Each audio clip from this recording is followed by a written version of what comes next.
My name is Emes, 29 years old, and this was supposed to be the happiest day of my life. After years of grinding as a software engineer, I finally bought my dream house and invited my entire family for a housewarming. I waited for hours, but no one showed up. As I scrolled through social media, my heart sank. Everyone was at my brother Garrett's new apartment celebration instead. Then, as I turned on the lights in my empty living room, my phone exploded with a message from my mom. "We need to talk, now." Before I begin my story, let me know where you're watching from in the comments below. Hit that like button and subscribe if you want to hear more stories about family drama and personal growth. I grew up in a middle-class family in suburban Chicago. Our neighborhood was nice enough with tree-lined streets and decent schools, but nothing fancy. My parents, Richard and Julia, worked hard to provide for my younger brother Garrett and me. Dad was an accountant at a mid-sized firm, and Mom taught second grade at the local elementary school. We never wanted for necessities, but luxuries were carefully budgeted. From the beginning, it was clear that Garrett was the golden child. 3 years younger than me, he was everything I wasn't: athletic, outgoing, and effortlessly popular. While I was the quiet kid who spent hours taking apart computers in the basement, Garrett was the star quarterback who brought home trophies and had a new girlfriend every month. Don't get me wrong, Garrett wasn't a bad kid. He was charismatic and could charm anyone with his easy smile and confident demeanor. But beneath that charm was a deep irresponsibility that our parents seemed blind to. He would forget chores, miss curfews, and talk his way out of consequences with creative excuses that my parents always accepted. Meanwhile, I was held to a different standard. One tardy homework assignment would result in a lecture about responsibility and potential. My early interest in computers was treated as a quirky hobby at best. When I joined the coding club in high school, my achievements went largely unacknowledged. I still remember winning the state programming competition junior year. The event was held on a Saturday morning, the same time as one of Garrett's regular season football games. I stood on stage receiving my trophy, scanning the audience for my parents' faces, only to find my Aunt Meredith, who had come in their place. "They're really sorry, honey," she explained later. "But you know how important these games are for Garrett's college prospects." College marked another stark contrast in our treatment. I was accepted to Northwestern University for computer science, a proud moment quickly dampened by my parents' sticker shock at the tuition. "We'll help where we can," they said, "but you'll need to take out loans and work part-time." I ended up working 3 part-time jobs while maintaining a 4-point GPA. Meanwhile, Garrett got a football scholarship to Illinois State. When his grades slipped and he lost the scholarship after freshman year, my parents dipped into their retirement savings to keep him in school. "He needs the college experience," they justified. "He's finding himself." I graduated with honors and minimal ceremony. My parents attended graduation but left early to drive to Garrett's end-of-year party 3 hours away. I tried not to take it personally. Instead, I channeled my energy into my career, landing a job at a prestigious tech company in Chicago. Over the next 5 years, I climbed the corporate ladder while Garrett bounced between jobs: bartender, personal trainer, sales rep for a supplement company. Each new position was announced with enthusiasm by my parents. "This is the one that will stick." None did. Often, these job changes coincided with moves back to our parents' house, where he would stay rent-free until he got back on his feet. Through it all, I lived modestly. I shared an apartment with 2 roommates, despite my increasing salary. I drove the same used Honda I'd bought in college. Every bonus and raise went straight to savings, while I watched online real estate listings grow more competitive by the month. My dream was simple but specific: a craftsman-style home in a quiet neighborhood with enough room for a home office, and maybe someday a family of my own. A place that was truly mine, that reflected my values and hard work. A home that would serve as the backdrop for new traditions and gatherings. After nearly 6 years of saving, I had enough for a substantial down payment. The housing market in Chicago was brutal, but I was patient. For months, I scoured listings, attended open houses, and endured bidding wars. Nothing felt right until I found it: a 1920s craftsman with original woodwork, updated systems, and a backyard with mature oak trees. It was perfect. The day I first toured my dream house remains vivid in my memory. It was a crisp Saturday in October, leaves crunching under my feet as I walked up the stone path to the front porch. The real estate agent, Barbara, met me with a warm smile and a folder of property details. "This just hit the market yesterday," she said. "I thought of you immediately." From the moment I stepped inside, I knew this was it. Sunlight streamed through original stained glass windows, casting colorful patterns across hardwood floors. The living room featured a stone fireplace with a hand-carved mantel. The kitchen had been tastefully modernized, while preserving vintage touches like the built-in breakfast nook. Upstairs, 3 bedrooms offered plenty of space, including a perfect corner room for my home office, with views of the backyard. The asking price was at the upper limit of my budget, but after years of disciplined saving, I could make it work. I submitted an offer that same day slightly above, asking with a heartfelt letter to the owners about why this house meant so much to me. 2 anxious days later, Barbara called with the news my offer had been accepted. The closing process was a whirlwind of paperwork inspections and minor negotiations. Throughout it all, I shared my excitement with my family in our group chat. My parents responded with thumbs-up emojis and occasional "that's nice, honey" messages. Garrett didn't respond at all. Still, I remained hopeful that once they saw the house, they would understand what this milestone meant to me. The day I signed the final papers and received the keys was emotional. Barbara snapped a photo of me standing proudly on the front steps, keys in hand. "Congratulations, homeowner," she said. I walked through each empty room that evening, planning furniture arrangements and color schemes. This was more than a purchase. It was the physical manifestation of years of hard work and sacrifice. Over the next 3 weeks, I threw myself into making the house a home. I painted the walls in warm, inviting colors. I splurged on a comfortable sectional sofa for the living room and a solid oak dining table that seated 8. I hung artwork that I'd collected over the years, but had kept in storage while living with roommates. Each addition made the space more mine. With the house coming together, I decided it was time to plan the housewarming party. I wanted my family to be the first to see my new home, to share in this achievement before I invited friends and colleagues. I created a digital invitation with photos of the house and details for a Saturday afternoon gathering 3 weeks away. "Come celebrate with me," I wrote. "Food and drinks provided. No gifts necessary. Your presence is all I want." I sent the invitation to my parents, Garrett, both sets of grandparents, my 3 aunts and their families, and my 2 cousins who lived in the Chicago area. I followed up with personal text messages to each of them, emphasizing how much their attendance would mean to me. The responses trickled in over the next few days. My maternal grandparents regretfully declined due to my grandfather's health issues, but promised to visit soon. Everyone else responded positively. "Wouldn't miss it," texted my Aunt Meredith. "So proud of you," wrote my paternal grandmother. My parents confirmed they would drive up from the suburbs. "We're bringing your favorite childhood dessert," my mom added. Garrett was the only one who didn't respond at first. After 5 days of silence, I sent him another message. "Hey, not sure if you saw my invitation. Would love to have you at the housewarming. Let me know if you can make it," he replied an hour later. "Might stop by if I'm not busy. Congrats, I guess." A week later, my mom called. "I was thinking," she said, "since Garrett hasn't confirmed for your party, why don't we just pick him up on our way? That way he'll definitely come." I hesitated. Garrett and I weren't close, and his lukewarm response hadn't exactly made me eager to ensure his attendance. But I wanted family harmony. "Sure," I said finally. "That would be fine." "Great, he's been staying with us again since his roommate situation didn't work out. Did he tell you he's looking at apartments? He's really getting his life together this time."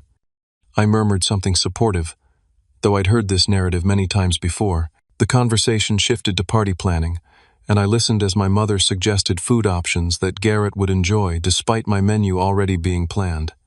As the party approached, I threw myself into preparations. I ordered catering from an upscale local deli, a spread of gourmet sandwiches, artisanal cheeses, and fresh fruit. I stocked the bar with my father's favorite whiskey, my mother's preferred wine, and an assortment of craft beers and non-alcoholic options. I even remembered that my cousin Lisa was gluten-free and made sure there were appropriate options for her. The morning before the party, I made a final trip to the florist for fresh arrangements that would brighten each room. I carefully arranged them throughout the house, placing the largest bouquet on the dining table as a centerpiece. Everything was perfect, ready for the celebration I had been imagining for years. I woke up on the day of the housewarming with a mixture of excitement and nervous anticipation. Sunlight streamed through my bedroom window, and I allowed myself a moment to appreciate that I was waking up in my own home in a bed I had chosen in a room I had painted myself. This sense of ownership still felt novel and precious. The party was scheduled to start at 3 in the afternoon, giving me ample time for final preparations. After a quick breakfast, I did one last cleaning sweep through the house, though it was already immaculate. I arranged the furniture to create conversational groupings, set up a drink station in the dining room, and prepared space in the kitchen for the catered food delivery scheduled for 2:30. At noon, I received a text from my mother. "We're leaving in about an hour. Looking forward to seeing your new place. Dad and I are bringing Garrett as discussed." I replied with a thumbs up emoji and a reminder of the address, though I had already sent detailed directions twice before. My Aunt Meredith texted next. "Hitting the road now with Uncle Paul and the kids. Can't wait to see this dream house of yours." My cousin Lisa confirmed she and her husband would be arriving around 3:15. Even my father's brother, Uncle Stephen, who rarely attended family functions, sent a message that he was planning to make an appearance. Everything was falling into place, and I felt a surge of validation. Finally, my family would see what I had accomplished through years of hard work and saving. This wasn't just about showing off a house.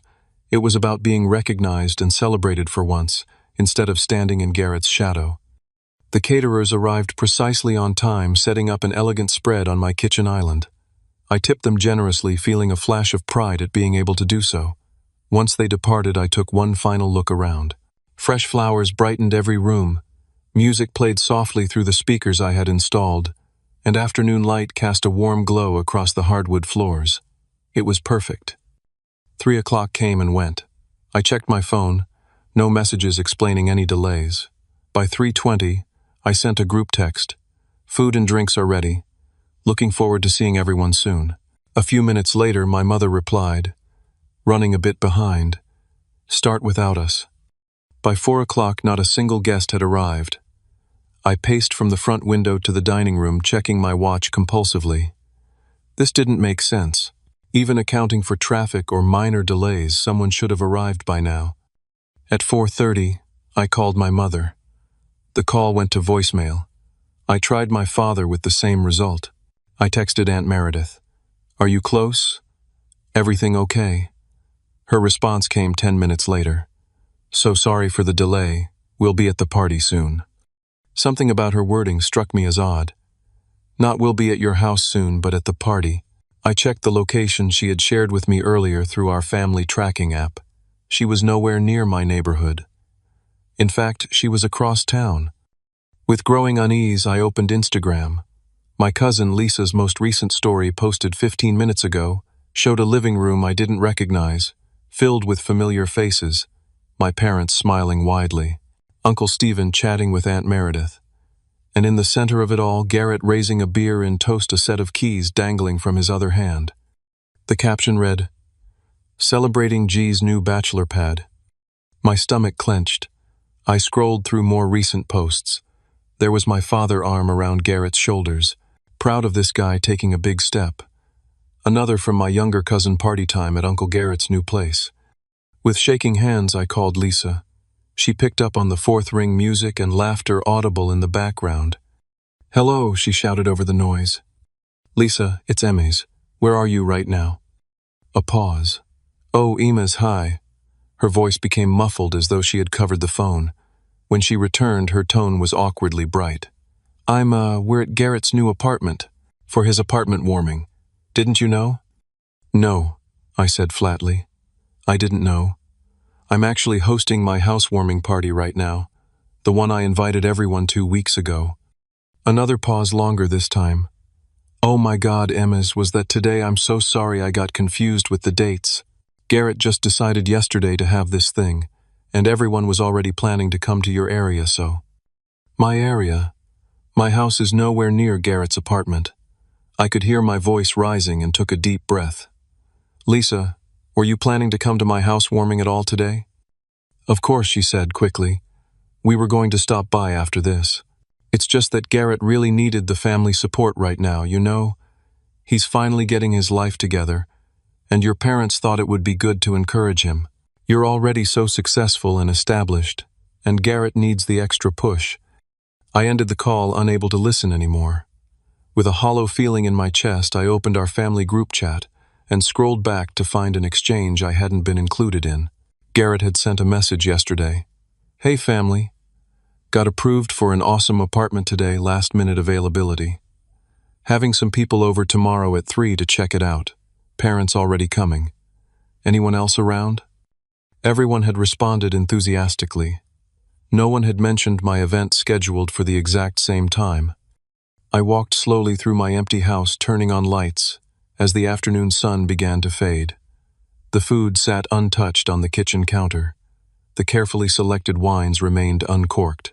The flowers, which had seemed so vibrant hours ago, now appeared garish against the quiet emptiness.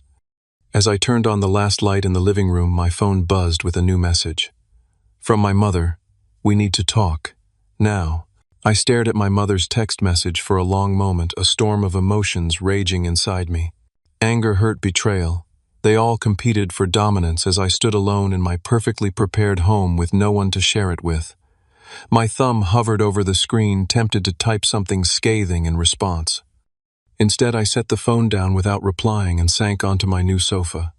The silence in the house was deafening. This wasn't how today was supposed to go. This was supposed to be a day of celebration, of acknowledgement, of finally stepping out of Garrett's shadow and into my own light. Instead, I had been relegated once again to an afterthought, my achievement deemed less important than Garrett's latest whim.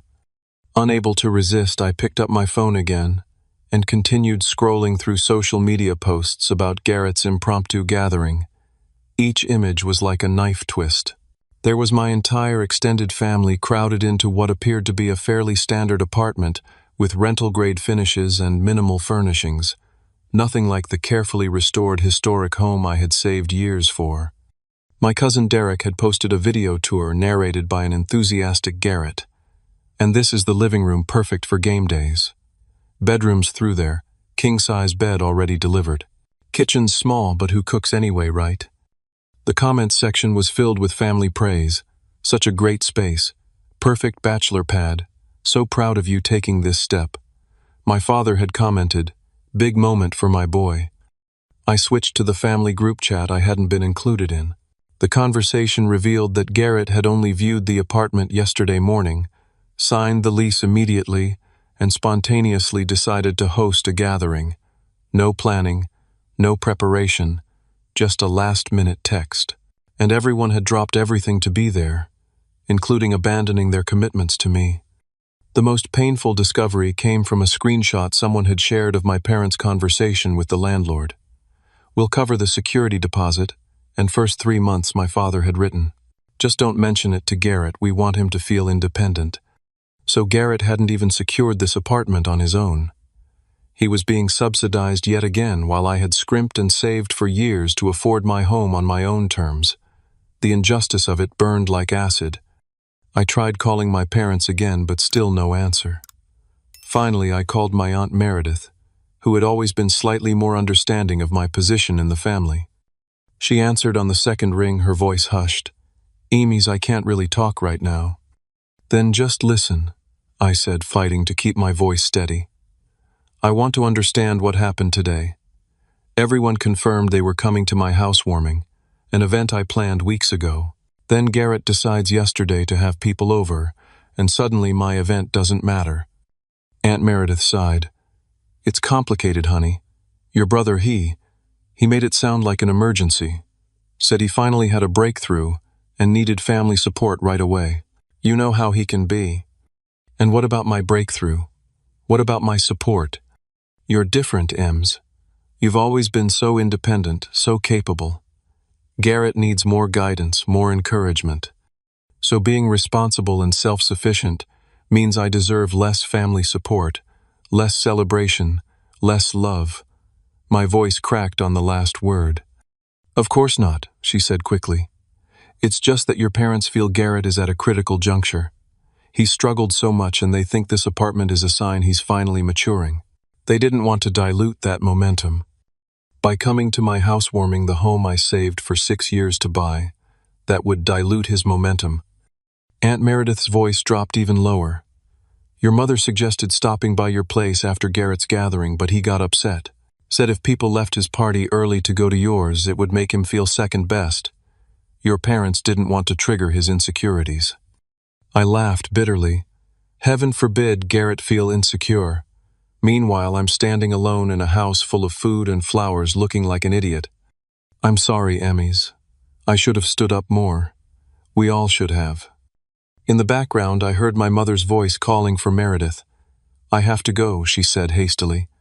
Your parents were talking about coming over later. Just try to be understanding. Okay. After hanging up, I wandered through each room of my empty house, turning on every light, as if illuminating the space could somehow fill the void left by my family's absence. In the dining room, I stared at the untouched charcuterie board. In the living room, the carefully arranged furniture waited for guests who never arrived. Upstairs, in what would be my home office, I had set up a small display of my professional achievements, framed certificates, a published article, a photo of me with my team after a successful product launch, achievements that apparently weren't worth my family's time to acknowledge. I returned downstairs and was contemplating whether to start packing up the food when my phone lit up again. This time it was an Instagram notification. Garrett had tagged me in a post. With a sense of dread, I opened the app. The photo showed Garrett standing in his new kitchen raising a beer bottle. The caption read, "New beginnings. Sorry, Emes Carter couldn't make it to the celebration. Next time, bro." I hadn't been invited. He was publicly pretending I had chosen not to come rather than acknowledging that he had hijacked my event and stolen my family's attention on my special day. The calculated nature of this move struck me as particularly cruel. As I sat processing this latest insult, my doorbell rang. Through the peephole, I saw my parents standing on the porch with Garrett slouched behind them looking at his phone. It was nearly 8 o'clock, 5 hours after my party was supposed to begin. I opened the door but didn't invite them in immediately. "Well, look who finally remembered I exist," I said, unable to keep the bitterness from my voice. My mother stepped forward with an artificial brightness. "Emes, honey, we're so sorry about the mix-up today. Can we come in? Your house looks lovely from the outside." I stepped aside wordlessly, allowing my parents and Garrett to enter. My mother made a show of looking around with exaggerated appreciation. "Oh, Emes, this is just beautiful. Look at these original hardwood floors, Richard, and that stained glass. They don't make craftsmanship like this anymore." My father nodded, hands in his pockets, offering a perfunctory, "Nice place, son. Real solid investment." Garrett trailed behind them, barely glancing at his surroundings, still scrolling through his phone. When he did look up, it was with a dismissive shrug. "It's cool, I guess. Kind of old-fashioned, though, isn't it? My place has smart technology built in. Your place that Mom and Dad are paying for." The words escaped before I could stop them. An awkward silence fell. My mother recovered first, her laugh brittle. "Let's not start with negativity, Emes. We're here now, and we want to see everything. Give us the tour." I remained rooted to the spot. "Why are you here exactly? The party ended hours ago. The party none of you bothered to attend despite confirming weeks in advance." My father cleared his throat uncomfortably. There was a misunderstanding with the scheduling. These things happen. No need to make a federal case out of it. "A misunderstanding," I repeated incredulously. "You all RSVP'd to my event. Then Garrett decided yesterday to have people over and suddenly everyone forgot about my housewarming. That's not a misunderstanding. That's a choice." My mother's smile faltered. "Honey, you have to understand. Garrett needed our support today. This apartment is a big step for him. And buying a house wasn't a big step for me. Something I worked and saved for years to achieve without anyone's help." "That's different," my father interjected. "You've always been the responsible one. You don't need the same kind of encouragement Garrett does. He's still finding his way." Garrett smirked, though he quickly composed his face when my mother glanced his way. "Yeah, bro. Not everyone can be perfect like you. Some of us are still figuring things out." "At 32, I challenged. You've been figuring things out for over a decade while I've been working 60-hour weeks and living with roommates to save money. My mother stepped between us physically and metaphorically. Emes, please. Your brother is making real progress now. This apartment is just the beginning. He's interviewing for a new sales position next week that has real potential. Let me guess, I said flatly. Dad put in a word with someone from his golf club. My father flushed. Networking is part of life, Emes. I would have done the same for you if you'd asked. I never asked because I wanted to earn things on my own merit. Something you've never expected from Garrett.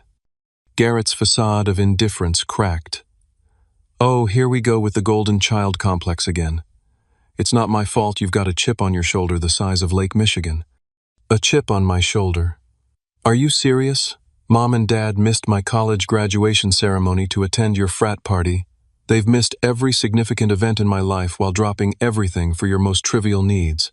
And now they're literally paying for your apartment while pretending it's some great achievement on your part. The room fell silent. My parents exchanged uncomfortable glances. How did you know about that? My father finally asked. I saw the screenshots in the family chat.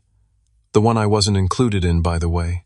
I know you're covering his security deposit and first 3 months' rent. Probably his furniture too, given that he couldn't hold a job long enough to save for it. My mother wrung her hands. Emes, you have to understand. Your brother doesn't have what you have. Because he hasn't worked for it. And he never will.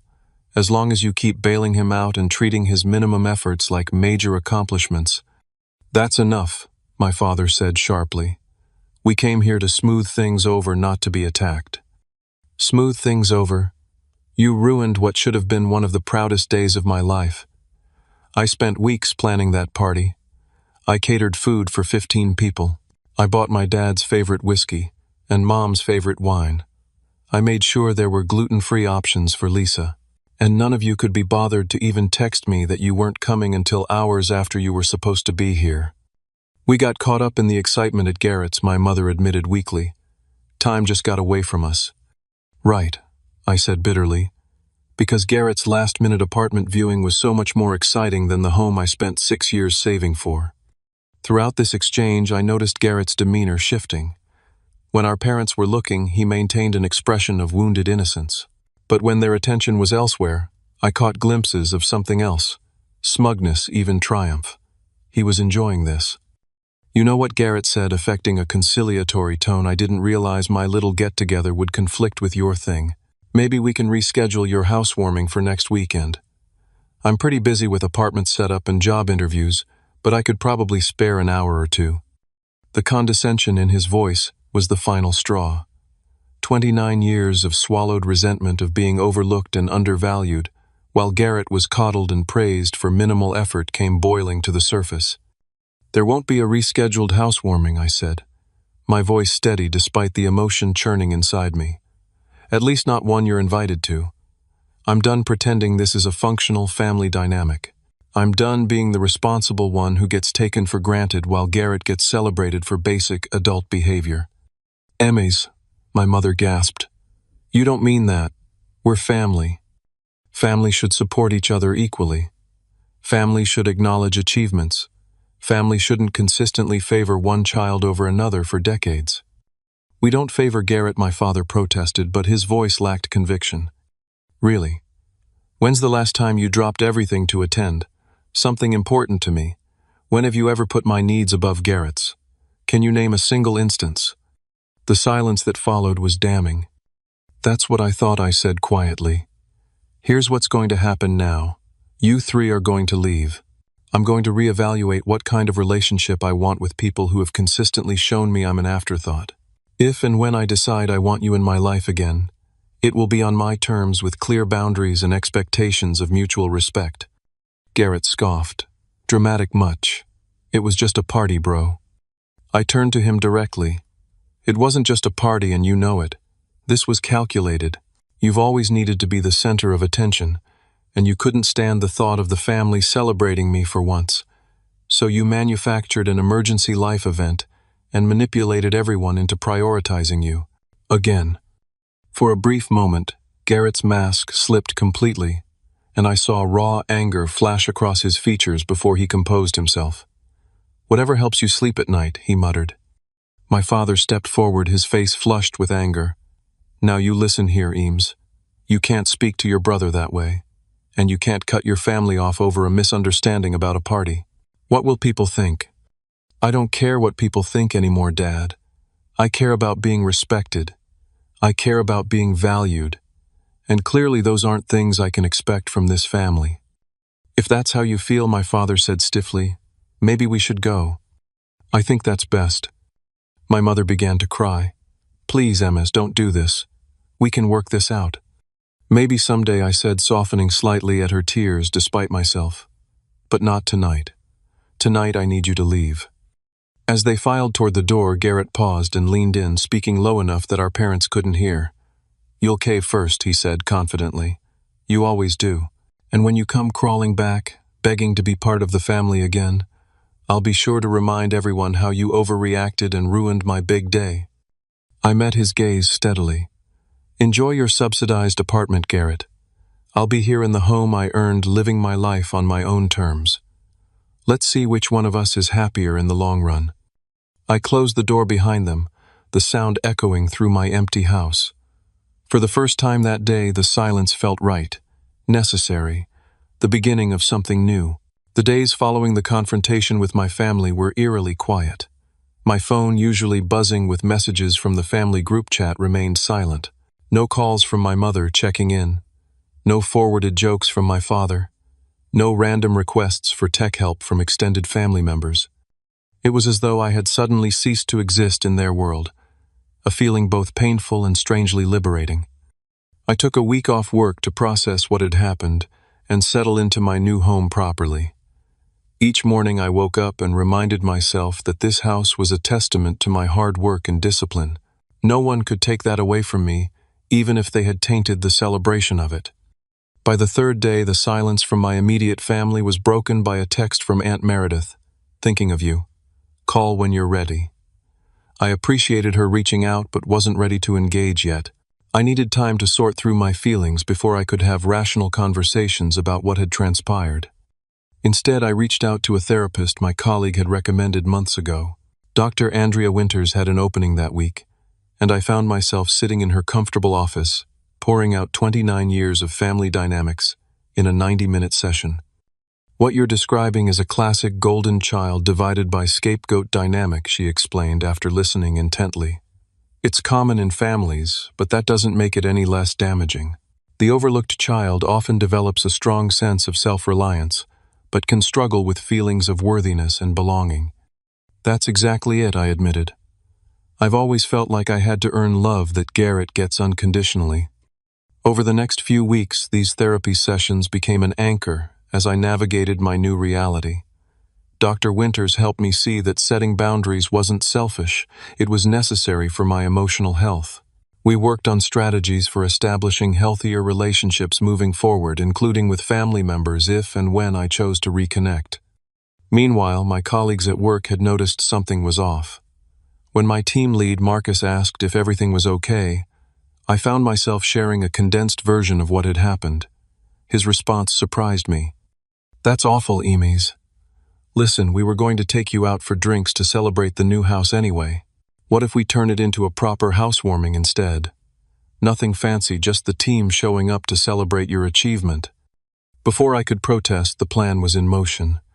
That Saturday, 10 colleagues arrived at my door with bottles of wine, homemade dishes, and small housewarming gifts.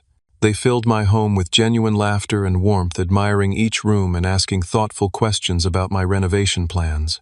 Marcus's wife Sarah, who worked in interior design, brought a beautiful hand-painted ceramic bowl for my coffee table. "Every home needs something unique," she said, something with a story.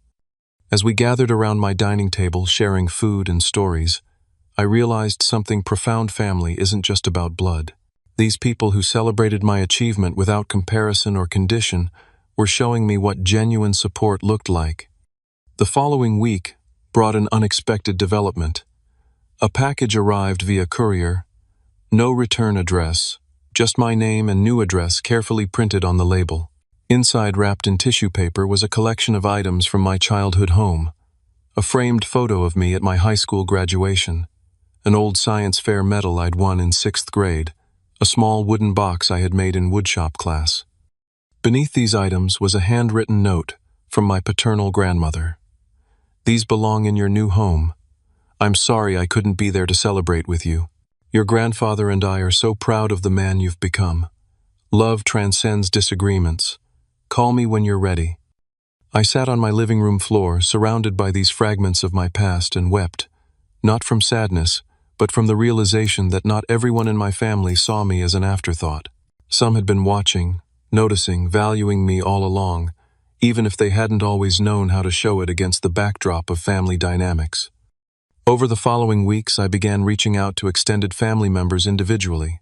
I called my grandmother first, thanking her for the package, and having a long, honest conversation about family patterns that had gone unaddressed for too long. "Your grandfather and I always saw it," she admitted. "We should have said something sooner." Conversations with my aunts, uncles, and cousins followed. Some were defensive of my parents and Garrett initially, but many admitted they had observed the imbalance in how I was treated.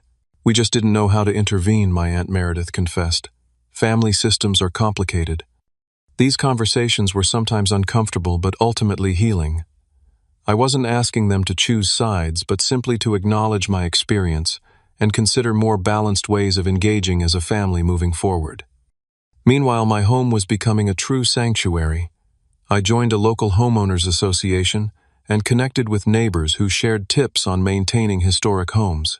I planted a small vegetable garden in the backyard, installed bookshelves in the living room, and set up a proper home office where I could occasionally work remotely.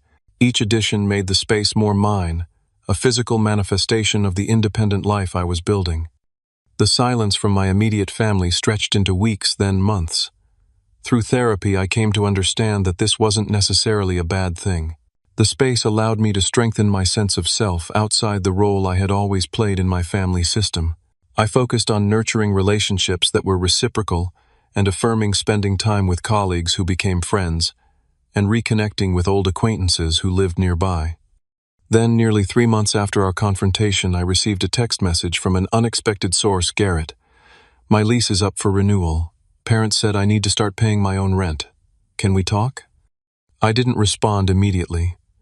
Dr. Winters and I discussed the message in our next session. "What do you want from a relationship with your brother?" she asked. "Not what you think you should want, but what would actually be healthy for you." After careful consideration, I replied with a simple invitation to meet at a neutral coffee shop. When the day arrived, I was surprised to find Garrett already waiting, looking uncharacteristically disheveled. The confidence and charm that usually radiated from him were dimmed. "Parents cut me off," he said without preamble as I sat down. "Said it was time I stood on my own 2 feet.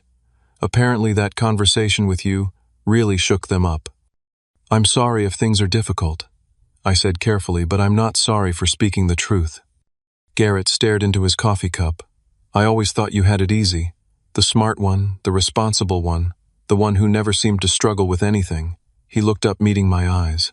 "I never realized you were working that hard, saving for so long for your house. I guess I just assumed things came easily to you." "Nothing has ever come easily to me, Garrett. That's the point you and Mom and Dad could never seem to grasp." A long silence stretched between us.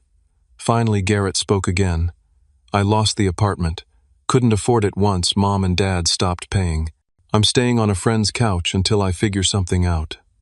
"What about that sales job Dad lined up?" Garrett's laugh was hollow. "Turns out you actually have to show up consistently to keep a job." "Who knew?" He hesitated. "I'm thinking of going back to school. Community college business administration. Something practical." "That sounds like a good plan," I said genuinely.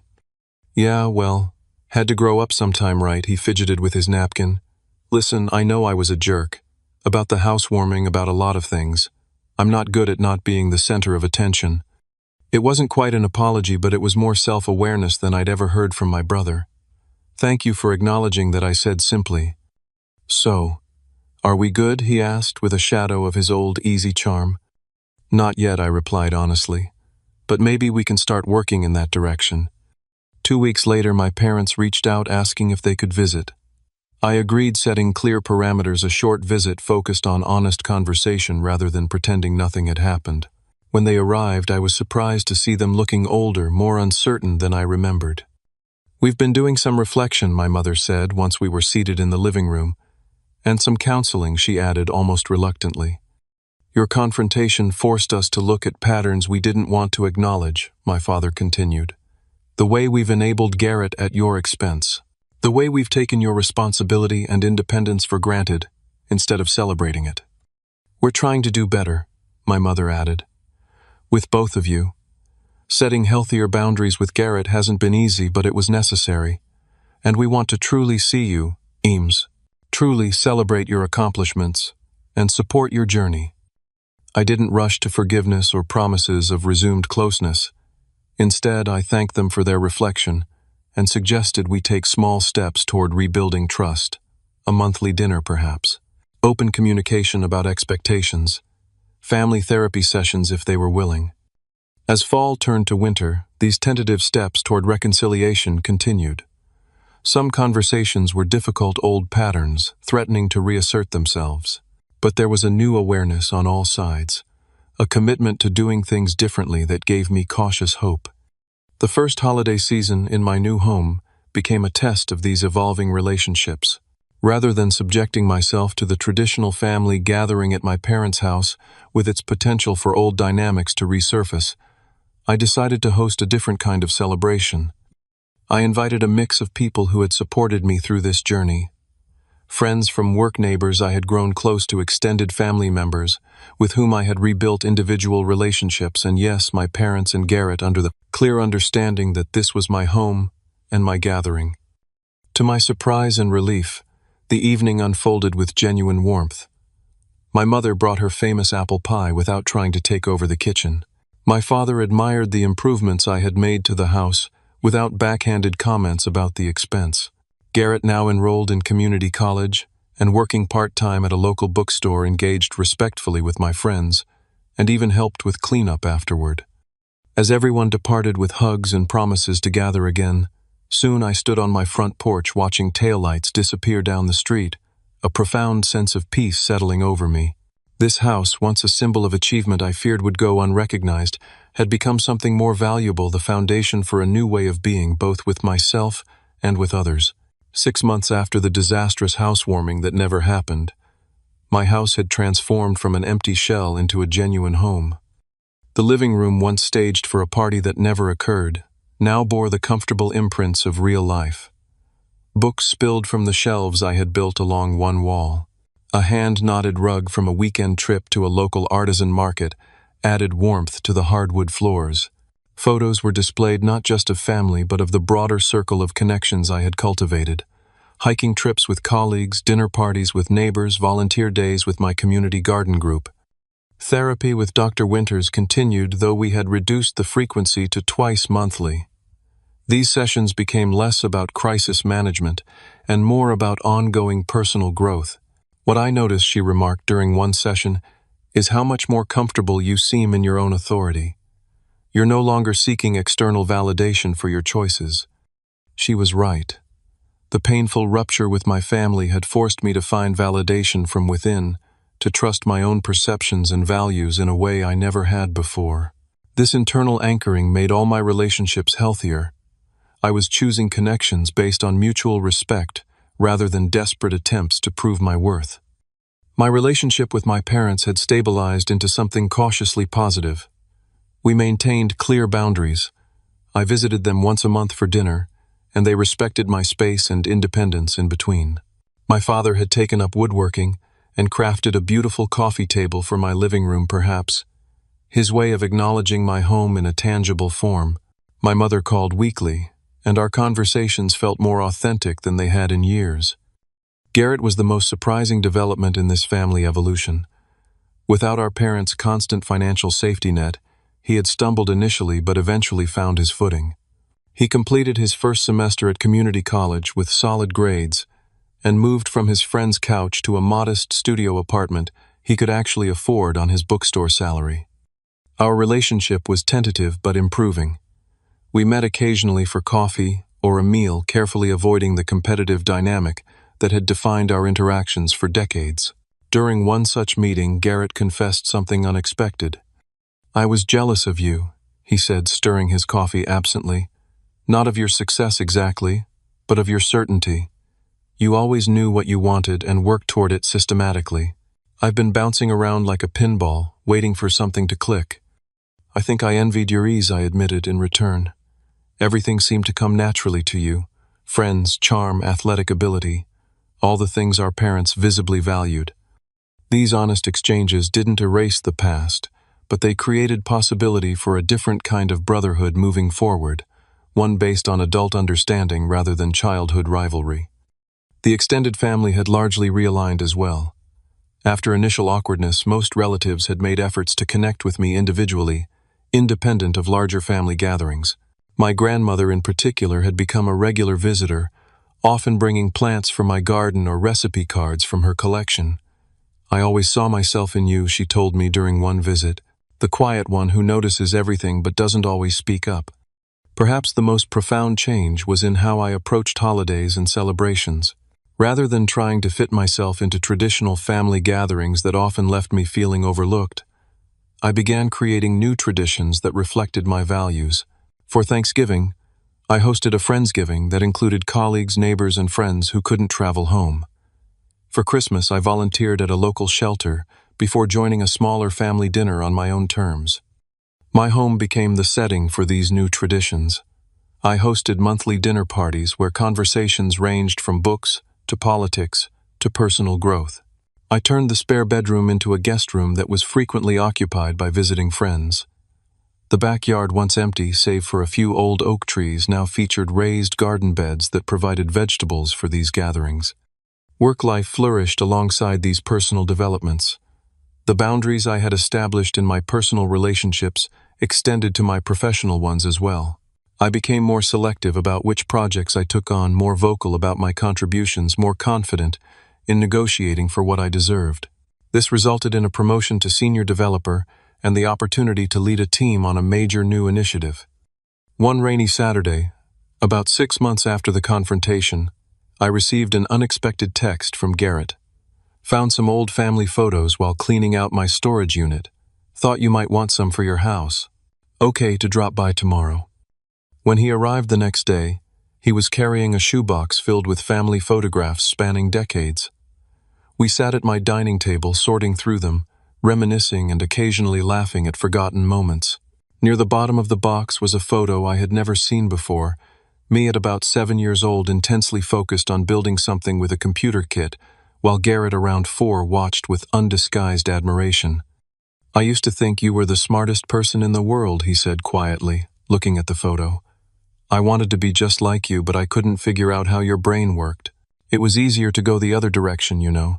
If I couldn't be the smart one, I'd be the fun one, the athletic one, the popular one." "I had no idea," I admitted. "I always thought you looked down on my interests." "Nah, man. I was intimidated by them." He handed me the photo. "This one should definitely go on your wall." That night after Garrett left, I framed the photograph and hung it in my home office. Not as a symbol of reconciliation necessarily, but as a reminder of the complexity of relationships, the way perspectives can differ so dramatically, and the possibility of seeing old patterns through fresh eyes. As spring arrived, bringing new growth to my garden and fresh light through my windows, I found myself reflecting on the journey of the past year.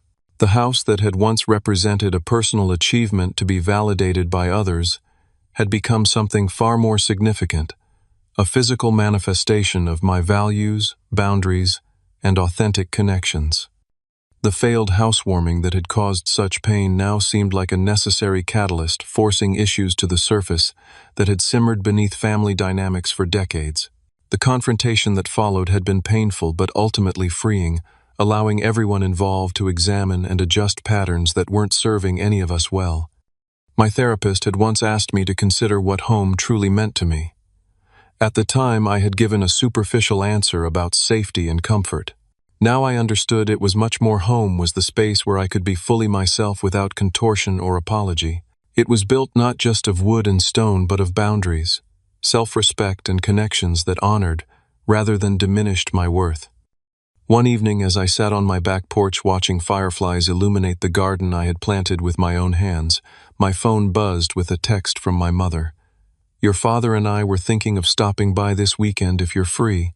He finished another woodworking project he wants to show you." I typed back, "Sunday afternoon works. Looking forward to it." And I realized with quiet amazement that I genuinely was looking forward to it. Not with the anxious hope for validation that would have colored such a visit in the past, but with the calm assurance of someone who knows their worth, isn't dependent on others' recognition. The house around me, once just a structure I had saved for and purchased, had become a true home, filled with memories I had chosen, to create relationships I had intentionally nurtured, and a peace that came from living authentically. The journey hadn't been what I expected, but it had led exactly where I needed to go. Have you ever had to stand up to family members who consistently overlooked your accomplishments? How did you find the courage to establish boundaries with loved ones? Share your experiences in the comments below, and don't forget to like and subscribe if this story resonated with you. Remember, building a life that honors your true self is the most important home you'll ever create. Thank you for joining me on this journey of self-discovery and growth.